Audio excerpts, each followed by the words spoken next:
So welcome to the next in our online messages brought to you by the folks at the Rowley Congregational Church. This is Reverend Tom Bentley, the pastor. We hope these messages help you in your journey in life, particularly in the coming year of 2022.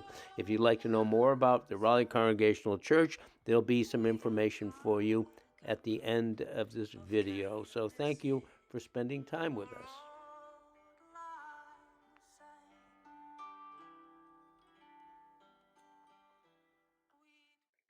So grace and peace to you from our friend Jesus. It's a new year, 2022. This message is offered just as the new year begins. We have our rituals and traditions for New Year's Day and New Year's Eve. I visited some of mine last night. The media that is available these days is different than the media experience was a couple of decades ago. The music is different and the presentation is different. And 2021 was a tough year. And so it seemed to me that how the people coordinating the Times Square event in New York City on CNN took some liberties they might not have taken in prior years. They were drunk. They drank lots of straight liquor, and the individuals who were invited to join Anderson Cooper and his entourage were people that were also drinking a lot, which, yes, I get it, New Year's Eve is a party. But there was something fundamentally missing in the ridiculousness, indeed the sadness of the whole affair. It was, at its heart, depraved. I'm not trying to be judgmental. I'm always up for a little celebration. But this year, there was this understanding that we were saying goodbye to a previous time that had been difficult, and there was little acknowledgement of that. It was mostly this bash of avoidance and denial, which left me unhappy. It was hard to participate with, to such a degree that I took it upon myself, my wife and I, to watch one of our series, which, yes, we understand is an action series, but there was so much murder and blood and depravity in that I grew restless. I returned to the New Year's experience just as the ball was dropping, and there was this sort of lame music coming up from Guy Lombardo, and then another tragic individual, Frank Sinatra. And I went to bed that night angry and frustrated. It was not until the morning when I woke up and, yes, went online as we all do. I visited the Celtic Sojourn Christmas of years ago, hosted by WGBH, Brian Donovan being the MC of the whole affair, which brings together many artists from all over the world to play Celtic music, often from the Christmas genre.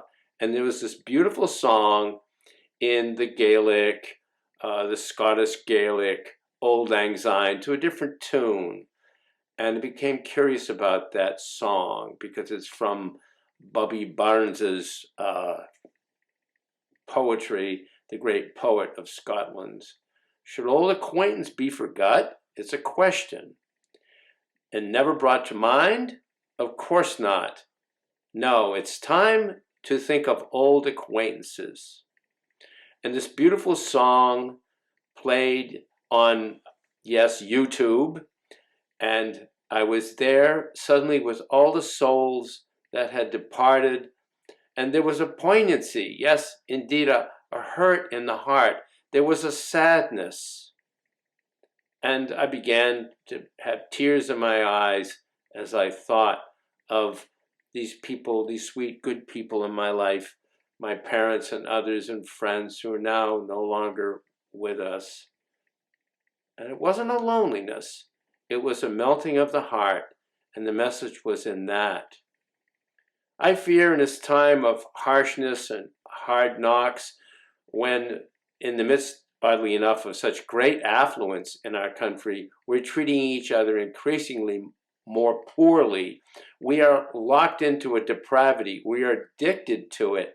All sorts of depravity. Yes, the depravity of the New Year's Eve celebration with the drunken sots was a soft depravity. I get it.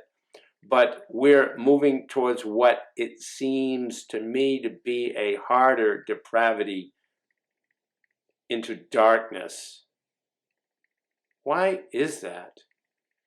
Well, as my heart melted and the sensitivity of pain in my own life and loss came to me, I realized that we're really afraid of the intimacy of the heart, even more so than ever.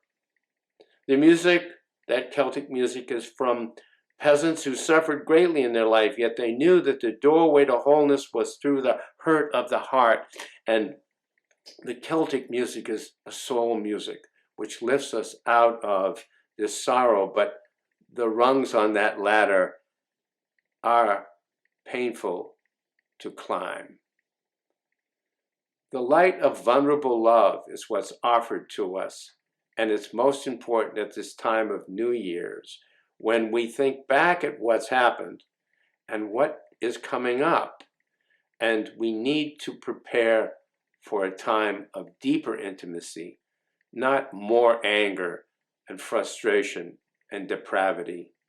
In the Message translation and the beginning of the Gospel of John, it's important for us to visit that, because that's a New Year's message. It's about the new year of all New Years. It goes back even farther back than the beginning of time itself. It's a creation story, the first through the 13th verse in that Gospel of John. The Word was first, the Word present to God, God present to the Word. The Word was God, and readiness for God from day one. Everything was created through him. Nothing, not one thing, came into being without him. What came into existence was life, and the life was light to live by. The life light blazed out of the darkness. The darkness couldn't put it out.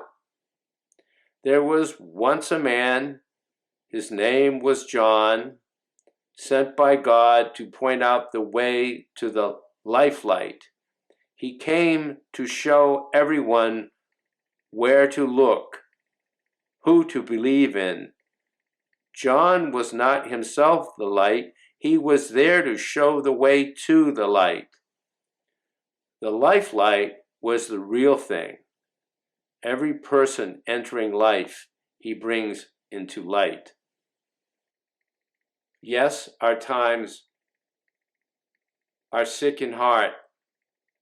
It is not a time to close our hearts off, to hold that sickness in, but to let that out in pain and to associate and to connect with one another in a new intimacy. We're called to be encouraged and to live by the light, this life light. What does that mean? That translation is actually from the word logos, which is the stuff that holds the stuff together. It's the binder. It's what we're made of. Our very atoms are bound together in this life light, this energy created by the very grace of God to give us purpose. Yes, we're caught up in a difficult time, and nothing was created by God without God. And nothing was created without God. That is the conundrum and the mystery of the Gospel of John and our own existence. And we're called to be in the fullness of that existence, and therefore to carry this light, this life light, this love, which Jesus brings us. And John the Baptist announced Jesus. The Gospel writer of John says, but John ain't the light. He's living through the light. The light is the Christ light, and that's the light in your heart. So I invite you to struggle with the new year by being more open to the frustrations that you feel, being more aware of other people's sorrows, being there and to sing with them and say, should all this stuff that's happening be forgotten and overlooked and replaced with stupid depravities and silly parties, or should we dig down into it? Of course we should do digging down. We should be honest. We need to be authentic. We'll never make it into the future as a living experience if we don't take on this life light. So I invite you to take on the light. It will lighten your burden, lighten your life, and lighten your heart of the sorrows and the pains that you feel. And it will open you up to, yes, it's painful, this intimacy. It'll open you up to deeper relationship with others, no matter how much they're in contest with you or in contradiction to what you consider important. Now is the time for us all to come together in a new and deeper intimacy of authenticity. So that's my message for 2022, and I pray that we can live that way. It's not easy, but it's possible through the lifelight of love that we can know through Jesus. So in his name, amen.